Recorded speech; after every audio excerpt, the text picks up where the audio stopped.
নবান্ন অভিযানে সমগ্র শিক্ষা বাঁচাও মঞ্চ সফল পদযাত্রা ও আশার আলো। রাজ্যের প্রাথমিক, উচ্চ প্রাথমিক এবং শিক্ষা বন্ধু সহ পার্শ্ব শিক্ষক শিক্ষিকাদের সম্মিলিত মঞ্চ সমগ্র শিক্ষা বাঁচাও মঞ্চর নবান্ন অভিযান 9 অক্টোবর বৃহস্পতিবার দুপুর 12:30 নাগাদ এক নজিরবিহীন পরিবেশ সৃষ্টি করে। শিয়ালদা থেকে নবান্নের অভিমুখে রওনা হওয়া এই সুবিশাল মিছিলটিকে ধর্মতলার কাছে SN ব্যানার্জি রোডে পুলিশ আটকায়। যদিও শিক্ষকেরা প্রথম ব্যারিকেড ভাঙতে সক্ষম হন, কিন্তু দ্বিতীয় ব্যারিকেড ভাঙা সম্ভব হয়নি। এরপর হাজার হাজার শিক্ষক শিক্ষিকা সেখানে প্রায় 1.5 ঘন্টা ধরে অবস্থান বিক্ষোভ করেন। এই অভিযানে পুলিশের পক্ষ থেকে শিক্ষকদের প্রতি উদার ও প্রশংসনীয় ব্যবহার ছিল উল্লেখযোগ্য, যা পূর্বের শিক্ষক আন্দোলনগুলির তুলনায় এক ইতিবাচক দৃষ্টান্ত স্থাপন করে। শিক্ষক নেতারা তাদের দাবি ও মুখ্যমন্ত্রীর সাথে সাক্ষাতের বিষয় অনড় থাকলে পুলিশ জানায় মুখ্যমন্ত্রী মমতা বন্দ্যোপাধ্যায় বন্যা পরিস্থিতি পরিদর্শনে উত্তরবঙ্গে রয়েছেন। অবস্থান বিক্ষোভ তুলে নিতে পুলিশের পক্ষ থেকে 11টি সংগঠনের সমন্বয়ে গঠিত এই মঞ্চের সামনে 3টি বিকল্প দেওয়া হয়। সমগ্র শিক্ষা বাঁচাও মঞ্চের মুখপাত্রগণ তৃতীয় বিকল্পটি বেছে নেয়, অর্থাৎ নবান্নের মুখ্য সচিবের সাথে সাক্ষাৎ ও ডেপুটেশন জমা দেওয়া। পুলিশের তত্ত্বাবধানে 11 জন সদস্যের প্রতিনিধি দল নবান্নে গিয়ে মুখ্য সচিবের হাতে ডেপুটেশন তুলে দেন। আন্দোলনকারীদের দাবি পূরণের বিষয়ে মুখ্য সচিবের সাথে আলোচনার পর তারা বেতন বৃদ্ধির ফাইল কার্যকরী হওয়ার বিষয়ে আশাবাদী বলে জানিয়েছেন। শিক্ষক নেতা নেত্রীরা মনে করছেন এই সফল অভিযান তাদের আন্দোলনে নতুন অক্সিজেন জুগিয়েছে। আর যদি সত্যি সত্যি তাদের দাবি আদায় না হয় তবে বৃহত্তর আন্দোলনে নেমে পড়বেন।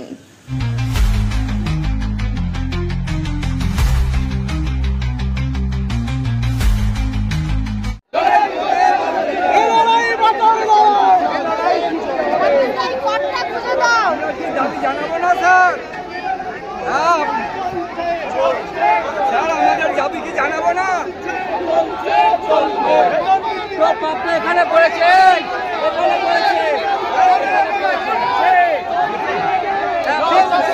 বেতন বৃদ্ধির দাবিতে লড়ছে।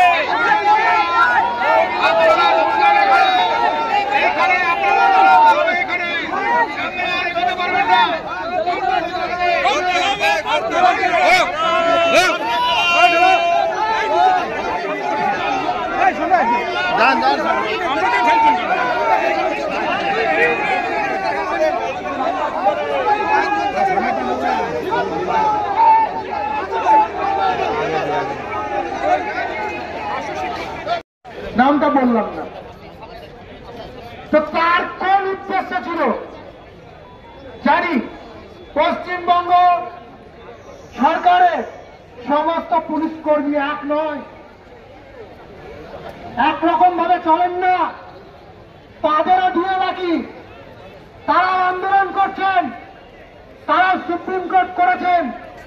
এ রাজ্যের সর্বময় কর্তৃক যে আইনটা মানেন, সেই আইনটা যখন তার পক্ষে যায় তখন তিনি শুনেছেন আমাদের ঘোষিত কর্মসূচি যেমন আছে যে আমরা আজকে হচ্ছে 9 তারিখ, 7 দিনের মধ্যে ওনার সাথে আমরা আলাপ আলোচনা টেবিলে সেরে কমপ্লিট করে দেব যে ওনারা কি করতে চাচ্ছেন। একদম পরিষ্কার কথা, সেই 7 দিনের মধ্যে যদি উনি সমস্যা না মেটাতে পারেন, আমরা গত মিটিংয়ে আমরা সিদ্ধান্ত নিয়েছিলাম যে আমরা দীর্ঘ আন্দোলনে আমরা যাব। এখন আমরা সমস্ত অংশের দিদিমণিরা, মাস্টারমশাইরা যারা এখানে আছেন, আপনাদেরকে আমরা আমাদের এই যৌথ সমগ্র শিক্ষা মিশনের পক্ষ থেকে যে আমরা আবেদন রাখছি যে নেতৃত্ব যে কাজগুলো আপনারা দায়িত্ব দিয়েছেন সেই কাজগুলো তারা যত্ন সহকারে করার চেষ্টা করছে। বেতন আমাদের বৃদ্ধি করাটা অত্যন্ত জরুরি। মুখ্যমন্ত্রী এই মুহূর্তে এই বঙ্গে নেই, এটা মাথায় রাখতে হবে। তাহলে আমরা এমন কোন সিদ্ধান্ত নেব না যে আমরা এই জায়গা থেকে আমরা সরে আসবো, এই সিদ্ধান্ত আমরা নেব না। সুতরাং আমরা যারা এখানে আছি এখনো পর্যন্ত আমরা লড়াইয়ের মানসিকতা নিয়েই এখানে আছি। আগামী দিনে লড়াইয়ের মানসিকতা নিয়ে আমরা এখানে আসব। আমরা আমাদের জীবনে অনেকটা সময় বয়ে গেছে, আমাদের 7টা-10টা দিন আমাদের জীবনে বেশি কথা নয়। এখন আমরা সেই কাজটা আমাদেরকে করার সহযোগিতা আপনারা করবেন, এটুকুনি আবেদন আপনাদের কাছে আমরা রাখছি। এটাই পুলিশ প্রশাসনকে আমরা সহযোগিতা করেছি।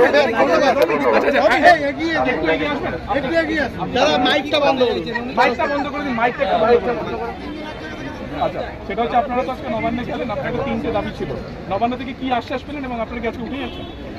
আচ্ছা দেখুন, আমাদের প্রতিনিধি বা আমাদের যে সিস্টেমের মধ্যে পুলিশ প্রোটোকল অর্থাৎ পুলিশ আধিকারিকদের আমাদের সিএস এর সচিবালয়ে আমাদের দাবি সংগ্রহ, অর্থাৎ আমরা মনে করি আমাদের যে দাবি বেতন বৃদ্ধি সংক্রান্ত যে বিষয় যথাশীঘ্র মাননীয় মুখ্যমন্ত্রী তার সিস্টেমে বা তার প্রোটোকল অনুসারে তিনি সেটা কার্যকরী করবেন এবং সেই প্রত্যাশা রেখে আমরা কিন্তু এক সপ্তাহ এই সরকারকে আমরা আলটিমেটাম করছি আজকে এই সভা থেকে 1 সপ্তাহের মধ্যে যদি বেতন বৃদ্ধি কার্যকরী হয় তাহলে আমরা এই সরকারকে সাধুবাদ জানাবো।